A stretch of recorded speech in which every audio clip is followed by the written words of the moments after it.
This is a stimulus and Social Security update. Got some important update to share with you. $900 payments arriving in just 3 days for Social Security. When it comes to cutting benefits for Social Security, there's a few proposals. I'll play you one from the Democrats' perspective. At least I have a proposal that makes the math of Social Security work. I'll play you that full clip.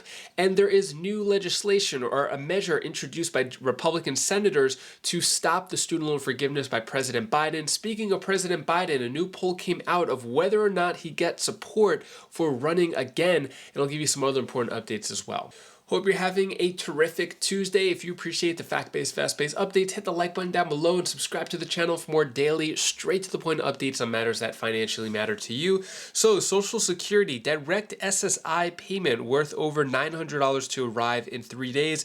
So this is the second SSI payment for the month of March. So on March 31st, payment of could be as high as $914 going out, but this is supposed to be the April 1st payment, but because it's a weekend, it's coming on March 31st. So be on the lookout for that, same way as you got it last month. When it comes to shrinking Social Security benefits could shrink.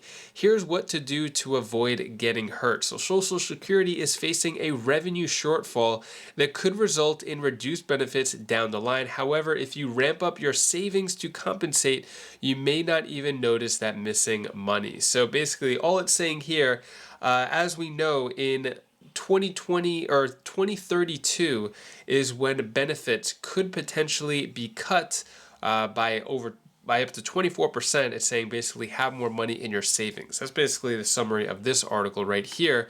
Also, latest Social Security proposals would see higher retirement ages and benefit cuts. So with Social Security facing insolvency sometime within the next decade and losing over 20% of its trust fund by 2032, legislators are considering multiple options for Social Security reform. Some ideas on the table is legislators promote later retirement ages. So waiting potentially until the age of 70 to file for Social Security. Then also a few other things as well, benefit cuts on the table. Other possibilities to shore up Social Security reserves include benefit cuts across the board. This could mean changing the way benefits are calculated. So if you are getting Social Security now, the next 9 years might be safe for you, but after the 9 years, we're not sure. But it could happen sooner as well, but I'll definitely keep you updated on that. When it comes to other proposals from the Democrat perspective, take a look at this video clip right here. Real quickly, you are at least going in and touching that third rail of politics and looking at shoring up Social Security. Among your proposals is making a tax for those over 160,000 limitless. In other words, you pay Social Security tax on their full income. What response have you gotten on that? Technically, it'd start over 250,000, but this would actually make Social Security solvent and allow people to increase benefits. Look, some people don't like it. They say this is too much tax on people who are making over 250,000, and I guess that's a fair position to have. But then, what's your alternative? Yeah. At least I have a proposal that makes the math of Social Security work and makes it solvent. I guess I'd like to hear from those who disagree with this what their proposal is. Well, does it all have to be in tax increases? Can you scale or stagger benefits and retirement ages into the future? It's kind of as Tip O'Neill and Ronald Reagan did back in the early 80s. I'm not for that. You could, but here's my problem with the Republicans. It's not like they're proposing that. They're standing up and giving a standing ovation to President Biden when he says absolutely no cuts on Social Security, no increase in retirement age, no reduction in benefits.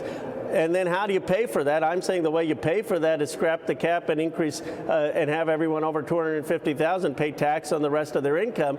The Republicans don't have a plan. I mean, either you got to cut benefits or you got to increase taxes. You got to pick one or the other. Or you could try both, but you're right. You're at least still looking at this with an idea. Some people might rip it, others will just ignore it, but you're out there with an idea. Let's see what happens, Congressman. Very good catching up with you. What are your thoughts on that proposal? Good idea, bad idea with Social Security? Let me know down in the comments below. Moving on, GOP senators introduced measure to overturn Biden's debt forgiveness plan. So President Biden mentioned student loan forgiveness right around the midterms and put it into action, but yet it is being held up in Supreme Court. A lot of, I guess, red tape. So it looks like it may not happen at all. The move escalates a political war, an issue that has divided two parties. So when it comes to student loan forgiveness, looks like a group of Republican senators unveiled a proposal Monday to revoke President Joe Biden's executive action last year to forgive some federal student loan debt. The move escalates a political war over an issue that has divided the two parties and played out in 2022 midterm elections.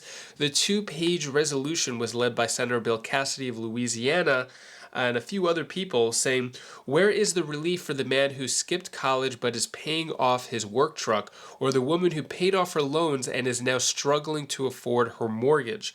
This resolution prevents these Americans whose debt looks different from the favored group of the Biden administration has selected from picking up the bill for this irresponsible and unfair policy. So this measure has been introduced. It's not official yet, but I'm really curious. What are your thoughts on student loan forgiveness? Good idea, bad idea? Should it be blocked by the Republicans? Should the Biden administration push forward and relieve the $10,000 to $20,000 of student loan forgiveness? Let me know your thoughts on that. Moving forward, only 1 in 4 Democrats want Biden to run again in 2024, according to a survey. So the presidential elections are coming up in 2024, and this is around the time when everyone starts announcing they're running and all that. It's going to get all heated up in the political world. But a poll published Monday found that 25% of Democrat respondents said that they want Biden to run for re-election in 2024, while 44% of those surveyed believe that Biden should step aside and let another person in his party run for president in 2024. So I'm really curious, what are your thoughts on President Biden running again? Do you think it's a good idea, bad idea? Do you think it's going to be a Trump versus Biden rematch? Let me know your thoughts on that. So you can see the chart here. 30% have no preference, 25% said Biden should run again, and 44% said that he should step aside. And I'm pretty sure that he's probably not getting any Republican support. When it comes to stimulus update, if the jobless rate is so low, why do we keep hearing about layoffs? So in February, the national unemployment rate was 3.6%. In spite of the layoffs, at large companies have been all over the news. While hearing about layoffs is unsettling, it's important to recognize that the job market is strong overall and that stimulus aid probably won't be warranted for quite some time. So when it comes to a main stimulus check, because of the job market, it really depends on where you're at, what part of the job market. It's very hard to generalize it. But also labor market, workers are getting 2 jobs amid inflation, says industry watchers. So inflation is real.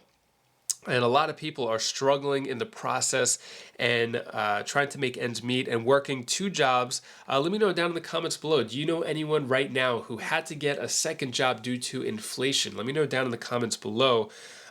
Saying that 40% of recruiters are posting for jobs that don't require a college degree in sectors that are still hot, such as hospitality and services. Those industries are some of the ones still adding jobs, as seen in the latest labor data for February.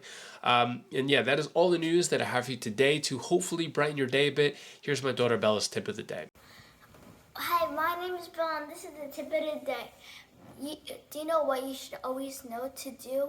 Even though if you can't go travel or anything, you could always try to find something they could do in the area that you're at, or maybe you could probably go visit another state if you have a car. And you could go to different places, but it doesn't always have to be traveling to different countries and stuff. But oh my god. But whatever makes you happy, just do it. Bye. Thank you so much for watching. Appreciate all of your support. So if you want to check out any of my other videos, or if you want to check out Bella's latest video on her channel, Bella actually has her own YouTube channel that we post random videos on here and there. So if you want to check that out, you could click right up here, and I'll see you in the next video. Take care, be safe. Thank you for watching.